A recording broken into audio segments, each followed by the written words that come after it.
उसने देखा कि साथ वाली कोठी के लॉन में दो लड़कियां बारिश में नहा रही हैं और खुशी में शोर मचा रही है। उसकी कोठी और साथ वाली कोठी के दरमियान सिर्फ एक झाड़ियों की दीवार हाइल थी। जयवीर उठा और आम का रस चूसते हुए वो बाड़ के पास गया और गौर से उन दोनों लड़कियों को देखा। तो चलिए आइए देखते हैं कि इस कहानी में आगे क्या क्या होता है। मूसलाधार बारिश हो रही थी और वो अपने कमरे में बैठा जल थल देख रहा था। बाहर बहुत बड़ा लॉन था जिसमें दो दरख्त थे। उनके सब्ज पत्ते बारिश में नहा रहे थे। उसको ऐसा महसूस हुआ कि वो पानी की इस यूरी से खुश होकर नाच रहे हैं। उधर टेलीफोन का एक खंभा गड़ा था, उसके फ्लैट के एन सामने था। यह भी बड़ा मसरूर नजर आता था, हालांकि उसकी मसरत की कोई वजह मालूम नहीं होती थी। इस बेजान शय को भला मसरूर क्या होना था, लेकिन जयवीर ने, जो कि बहुत मासूम था, यही महसूस किया कि उसके आसपास जो भी शय है और खुशी सावन से गुजर नाच गा चुका रही था और बारान ए रहमत नहीं हुई ही थी। लोगों ने मस्जिदों में इकट्ठे होकर दुआएं मांगी, मगर कोई नतीजा बरामद नहीं हुआ। बादल आते और जाते रहते, मगर उनके थनों से पानी का एक कतरा भी न टपका। आखिर एक दिन अचानक काले काले बादल आसमान में घिर आए और छज्जों से पानी बरसने लगा। जयवीर को बादलों और बारिशों से कोई दिलचस्पी नहीं थी, क्योंकि उसकी जिंदगी चटियल मैदान बन चुकी थी, जिसके मुंह में पानी का एक कतरा भी किसी ने नहीं टपकाया हो। तो 2 साल पहले की बात है। उसने एक लड़की, जिसका नाम सौम्या था, मोहब्बत करना शुरू की, मगर जयवीर का यह मोहब्बत एक तरफा मोहब्बत ही थी। सौम्या ने उसे दरखोर ताहिना ही न समझा। सावन के दिन थे, बारिश हो रही थी। वो अपनी कोठी के बाहर निकला और जांघिया पहनकर नहाए और बारिश का लुत्फ उठाए, यह सोचकर वह बाहर आ गया। बाल्टी में आम पड़े थे। वो अकेला बैठा उन्हें चूस रहा था कि अचानक उसे चीखे और कहे कहे की आवाज सुनाई देई। तो उसने देखा कि पास वाली कोठी के लॉन में दो लड़कियां बारिश में नहा रही हैं और खुशी से पागल होकर वो शोर मचा रही है। उसकी कोठी तथा साथ वाली कोठी के दरमियान सिर्फ झाड़ियों की दीवार हाइल थी।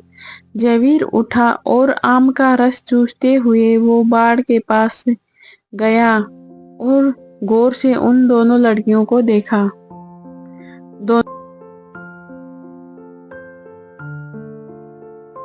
दोनों महीन मखमल के कुर्ते पहने थे, जो उनके बदन के साथ चिपके हुए थे। सलवार चूंकि लट्ठे की थी, इसलिए जयवीर को उनके बदन के निचले हिस्से का सही खद्दोखाल का पता नहीं चल सका। उसने पहले किसी औरत को ऐसी नजरों से कभी नहीं देखा था, जैसा कि उस रोज बारिश जबकि हो रही थी उसने उन दोनों लड़कियों को देखा। देर तक वो उनको देखता रहा, जो इस बारिश में भीगकर खुशी के नारे बुलंद कर रही थी।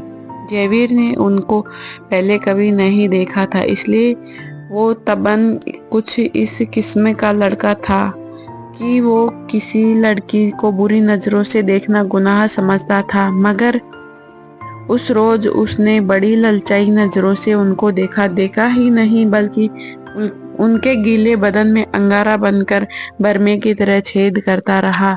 जयवीर की उम्र उस वक्त 20 वर्ष के करीब रही होगी। ना तजुर्बेकार था। जिंदगी में उसने पहली बार मर्तबा जवान लड़कियों के शबाब को गीली मलमल में लिपटे देखा, तो उसने यूं महसूस किया कि उसके खून में चिंगारियां दौड़ रही है। उसने उन लड़कियों में से एक को मुंतखब करना चाहा। देर तक वो गौर करता रहा। एक लड़की बड़ी शरीर की थी, दूसरी उससे कम की। उसने सोचा अच्छा शरीर रहेगी तो उसकी शरारतों का सबक दे सके। यह शरीर लड़की की खूबसूरती थी। उसके बदन के आजा भी बहुत मुनासिब थे। बारिश में नहाती जलपरी मालूम होती थी। थोड़ी देर के लिए जयवीर शायर बन गया। उसने कभी इस तौर पर नहीं सोचा था, लेकिन उसने उस लड़की ने जिसका कुर्ता दूसरी के मुकाबले में ज्यादा महीन था, उसको ऐसे शेर में याद करा दिया जिसको अरसा हुआ भूल चुका था। इसके अलावा रेडियो पर सुने हुए फिल्मी गाने की धुन भी उसके कानों में गूंजने लगी। उसने बाढ़ के पीछे ये महसूस करना शुरू किया कि वो अशोक कुमार है और दिलीप कुमार है। फिर उसने कामिनी कौशल और नलिनी जयवंत का ख्याल आया, मगर उसने जब उस लड़की की तरफ गरज से देखा कि उसमें कामिनी और कौशल और नलिनी जयवंत के खद्दो खाल नजर आए, तो उसने उन एक्ट्रेसों पर भी लानत भेजी।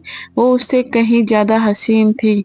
उसके मलमल के कुर्ते में जो शबाब था, उसका मुकाबला उसने सोचा कोई नहीं कर सकता। जयवीर आम चूसने बंद कर देता है और उस लड़की से जिसका नाम कोमल था इश्क लड़ाना शुरू कर दिया। शुरू में उसे बड़ी मुश्किलात से पेश आई, इसीलिए उस लड़की तक रसाई जयवीर को आसान मालूम नहीं होती थी।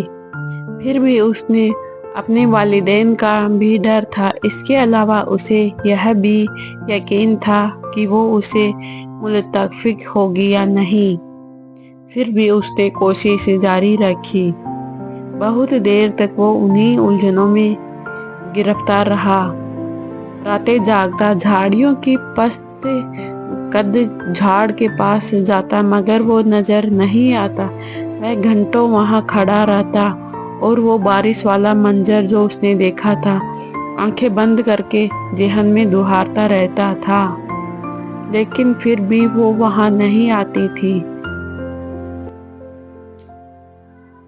बहुत दिनों बाद आखिर उसको एक रोज उससे मुलाकात का मौका मिल गया। वो अपने बाप की कार में घर के किसी काम की गरज से जा रहा था कि कोमल से उसकी मुठभेड़ हो गई। वो कार स्टार्ट कर चुका था और साथ वाली कोठी से जयवीर के ख्वाबों की शहजादी निकली। उसने हाथ से इशारा किया कि वो मोटर को रोक ले। जयवीर घबरा गया। हर आशिक ऐसे मौकों पर घबरा ही जाता है। उसने मोटर कुछ ऐसे बेंडे अंदाज में रोकी कि उसको जबरदस्त झटका लगा। उसका सर जोर से स्टीयरिंग व्हील से जा टकराया, मगर उस वक्त वो शराब के नशे से ज्यादा मुखमर था। उसको उसकी महबूबा ने खुद मुखातिब किया था। उसका नशा उसे चढ़ गया था। कोमल के होठों पर गहरे सुर्ख रंग की लिपस्टिक थोपी हुई थी।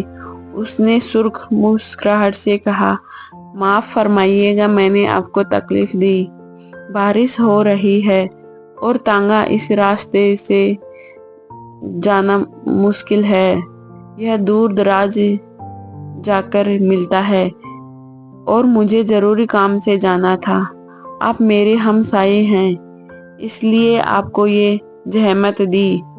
जयवीर ने कहा, जहमत का क्या सवाल पैदा होता है।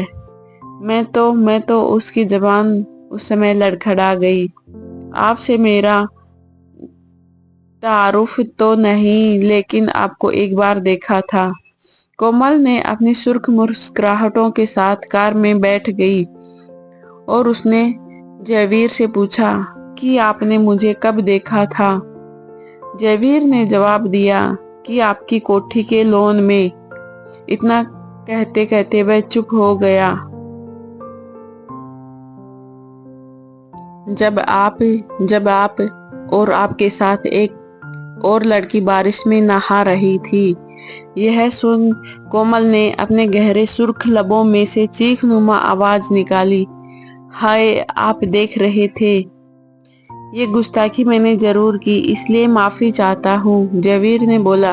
कोमल ने एक अदा के साथ उससे पूछा, आपने क्या क्या देखा था। तो जयवीर की तो मानो बोलती ही बंद हो गई हो उसने यह ऐसा सवाल किया था कि जयवीर उसका जवाब नहीं दे सकता था। वह आए बाएं साएं कर रहा था। जी कुछ नहीं, जी कुछ नहीं, बस आपको मेरा मतलब है कि दो लड़कियां थी जो बारिश में नहा रही थी और खुश हो रही थी। उस वक्त मैं आम चूस रहा था। कोमल के गहरे सुर्ख लबों पर शरीर मुस्कुराहट पैदा हुई। आप आम चूसते क्यों हैं? काट कर क्यों नहीं खाते? तो इस पर जयवीर ने बोला कि मुझे ऐसे ही खाना पसंद है, और जयवीर ने मोटर स्टार्ट कर दी। उसकी समझ में नहीं आया कि इसके इस सवाल का क्या जवाब दे। चुनांचे वे गोल कर, आपको मैं कहाँ ड्रॉप कर दूं? कोमल मुस्कुराई और कही, आप मुझे कहीं भी ड्रॉप कर दे, वही मेरी मंजिल होगी। जयवीर ने यूं महसूस किया कि उसकी मंजिल मिल गई है। जो लड़की उसकी पहलू में बैठी है वह अब उसकी है, लेकिन उसमें इतनी जुर्रत नहीं थी कि वो उसका हाथ दबाए या उसकी कमर में एक दो सेकंड के लिए अपना बाजू हमलाए कर दे। लेकिन बारिश हो रही थी और मौसम बहुत खुशगवार था। उसने काफी देर सोचा और मोटर की रफ्तार उसके ख्यालात के साथ साथ तेज होती गई। आखिर उसने एक जगह गाड़ी रोक ली और जज्बात से मालूम होकर उसको अपने साथ चिमटा लिया और उसके होठों से अपने होठ पबस्त कर दिए। उसको ऐसा महसूस हुआ कि वह कोई बहुत लजीज आम चूस रहा है। कोमल ने कोई मुहजमाई न ली, लेकिन फौरन जयवीर को यह एहसास बड़ी शिद्दत से हुआ कि उसने बड़ी नाइस्ता हरकत की है, और गालिबान कोमल को उसकी यह हरकत पसंद नहीं आया। चुनांते एक दम संजीदा होकर उसने कहा, आपको कहाँ जाना है? तो कोमल के चेहरे पर यूं खफगी कोई आसार नहीं थे, लेकिन जयवीर यूं महसूस कर रहा था जैसे कि वह उसके खून की प्यासी है, और देखते ही देखते जयवीर की सांसें अटकने लगी। कोमल ने उसे बता दिया कि उसे कहाँ जाना है। जब वो उस वक्त जगह जहाँ पहुंचा देगा तो उसे मालूम हुआ कि वो रंडियों का चगला है। जब उसने कोमल को मोटर से उतारा तो उसके गहरे होठों पर लाल रंग की मुस्कुराहट बिखर गई थी। उसने कूल्हे मटका कर ठेठ कसाबियों के अंदाज में उसे कहा, शाम को यहाँ होती हूँ मैं, आप कभी जरूर तशरीफ लाइए। जयवीर जब भौचक्का होकर अपनी मोटर की तरफ बढ़ा तो उसे ऐसा महसूस हुआ कि वह भी एक कस्बी औरत है और वह जिसे हर रोज चलाता है। उसकी लाल बत्ती लिपस्टिक है जो कोमल के होठों पर थोपी हुई थी। वो वापस अपनी कोठी पर चला आया। बारिश हो रही थी और जयवीर बेहद मासूम था। उसको ऐसा महसूस हुआ कि उनकी आंखों से आंसू बारिश के कतरे बनके टपक रहे हैं, और वह अपने आप को बहुत गिल्टी महसूस कर रहा था।